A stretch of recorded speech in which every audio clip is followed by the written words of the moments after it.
Nous allons voir dans ce tutoriel comment utiliser la partie gestion des moyens d'un emergency opération. Première étape, s'identifier, ce que j'ai déjà fait. Ensuite, ouvrir, dispatching, moyens. Vous voyez qu'il y a ici deux éléments. On peut soit avoir les moyens par type, soit avoir les moyens par poste. Concrètement, les deux fenêtres ont exactement les mêmes fonctionnalités. Uniquement ce qui change, c'est la manière dont sont arrangés les différents moyens. Soit ils sont classés par poste, soit ils sont classés par type. On va d'abord ouvrir la fenêtre par poste. Voilà, le système charge tous les différents moyens de la zone, c'est-à-dire les unités, le personnel, etc. Voilà, vous voyez la fenêtre des moyens ici vient de s'ouvrir. Alors, plusieurs éléments. Premièrement, vous voyez ici qu'une ligne clignote en rouge. Pourquoi? Parce que certains moyens ont été dispatchés. Vous voyez ici, en faisant le tutoriel précédent, j'ai dispatché les moyens. Mais ces moyens sont dispatchés depuis plus de 5 minutes, mais n'ont pas signalé qu'ils étaient au départ. Et donc le système vous informe en clignotant en rouge qu'a priori, il y a quelque chose d'étonnant avec ces moyens-là qui pourraient ne pas avoir démarré comme il faudrait. D'accord? Alors, vous voyez que ici on retrouve dans les onglets les différents postes de la zone. Donc il y a 4 postes dans notre zone. Et que dans chaque poste, on retrouve d'abord les véhicules physiques, les voitures. Ensuite les unités, les départs logiques. Premier départ pompe, premier départ échelle. Et ensuite le personnel. En ce qui concerne les véhicules, vous voyez qu'il y a le code du véhicule, le type de véhicule et le statut. On peut mettre des véhicules comme étant hors service. Donc il suffit de faire un clic droit et de choisir si le véhicule est en service ou hors service simplement. D'accord? Ensuite, les unités. Le système permet plusieurs choses. Donc, premièrement, on peut affecter un statut à l'unité. Et donc, on peut dire, ben voilà, on a l'unité ici, la première pompe, vous voyez, elle était sur place. Ben, je peux mettre que maintenant, elle est disponible sur place. Vous voyez, je change le statut de la première pompe. L'auto-échelle était dispatchée. Je peux dire que maintenant, elle est en route, par exemple. Vous voyez? Simplement, c'est assez simple à faire, donc il suffit de cliquer. Alors, l'idée est évidemment que via les équipements embarqués dans les véhicules, ces statuts puissent changer automatiquement, mais on a bien entendu laissé l'option du fait que le dispatcher puisse le faire lui-même manuellement. Alors, vous pouvez changer le statut, vous pouvez également affecter un véhicule à un départ. Donc si par exemple, la première échelle de Namur n'est plus faite par la E11, mais est faite par la E12, eh bien vous voyez, en un seul clic ici, je change l'association entre l'auto-échelle qui roule et l'unité directement. Voilà. Alors, on peut également dispatcher une unité supplémentaire sur une intervention. Donc, par exemple, l'officier sur place vous demande une citerne en renfort. Vous voyez que la première citerne est en route, la deuxième citerne est en route également. Eh bien, vous pouvez prendre, imaginons, attendez, on va chercher dans un autre poste. Il n'y a évidemment plus de citerne non plus. Vous pouvez prendre à Jean Blou aussi la première citerne de Jean Blou et dispatcher la citerne sur une des interventions qui sont actuellement en cours. Vous voyez?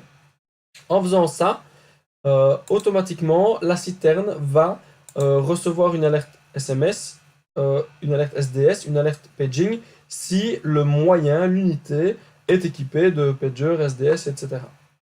Cela va également sonner dans l'interphonie automatiquement de la caserne en question. Autre élément, vous pouvez donc dispatcher, vous pouvez également dispatcher en local, sur des interventions en tout cas locales, des moyens. Donc si vous êtes en train de gérer des tempêtes ou des nids de guêpes, bien, vous pouvez dispatcher que ce soit des unités, un véhicule logistique par exemple, ici, vous pouvez le dispatcher sur un des nids de guêpes qui est actuellement en cours. Au niveau du personnel, vous voyez qu'il y a plusieurs colonnes. Premièrement, ben, vous avez le nom et le grade des personnes. Deuxièmement, vous avez le statut des personnes ici qui apparaît directement. Vous voyez ici avec une couleur chaque fois. Ensuite, vous avez la colonne ici, la deuxième colonne qui apparaît ici, correspond en fait au statut qui est renvoyé par le pager. Donc si le pager de la personne renvoie un statut par exemple je rentre, retour caserne, vous allez voir ici un R qui va apparaître dans la colonne. Ensuite, vous voyez ici P, cela correspond aux personnes qui ont le brevet pompier, donc ils peuvent partir en intervention pompier. A, cela correspond à ceux qui ont le brevet AMU, qui peuvent partir en intervention AMU. Ici, vous avez CH, cela correspond à ceux qui sont chauffeurs, sachant que le système est capable de distinguer des chauffeurs pompe, échelle, en fonction des choix zonaux qui sont faits. PL pour plongeur, vous voyez, ce sont les différents plongeurs. Et GR pour grimpe, ce sont les différents grimpeurs. Alors de nouveau, vous avez l'option clic droit. Donc vous pouvez changer la disponibilité de la personne. Vous voyez directement ici, je change la disponibilité de la personne. Vous pouvez également dispatcher la personne sur une intervention. Donc si vous envoyez une citerne supplémentaire, mais vous pouvez envoyer 2 hommes. Et dans ce cas-là, simplement en faisant dispatcher et en cliquant sur la mission, automatiquement la personne va être... vous voyez, la personne passe en mission ici et reçoit automatiquement de nouveau SMS, paging, SDS si la personne a une radio attribuée. Et alors on peut, bon évidemment dispatcher en local, ça c'est la même chose que tantôt, hein, donc c'est de nouveau pour les NetGap.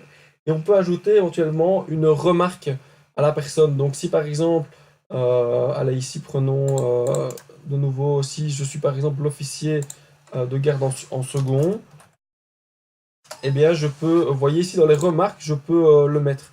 Ou si par exemple le pager de cette personne est HS, je peux écrire pager HS pour être sûr que le dispatcher soit bien au courant.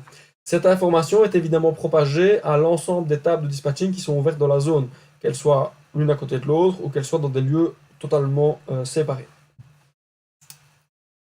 Voilà. Ensuite, vous pouvez cliquer sur charger la feuille d'appel.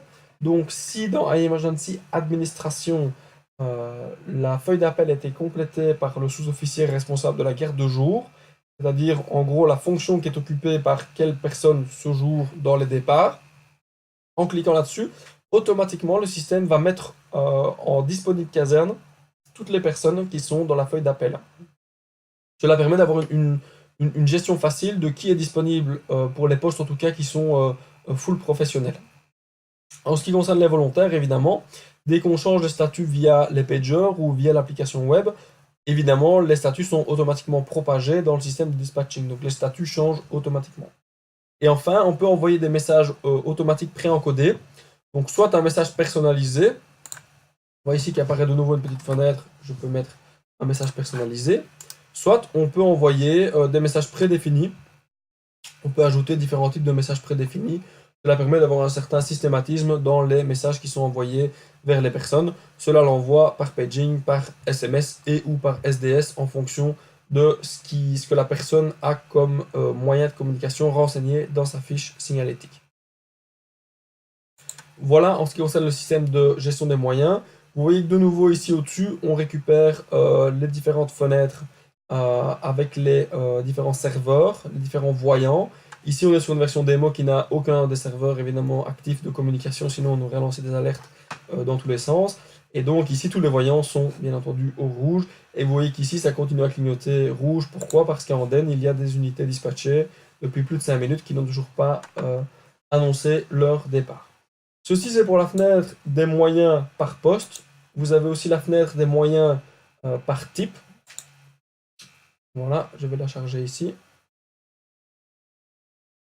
Ça prend un petit peu de temps parce que le système doit évidemment charger l'ensemble des informations pour tous les moyens. Vous voyez en fait, simplement, les onglets sont différents. À la place d'avoir par poste ici les onglets, vous les avez par moyen.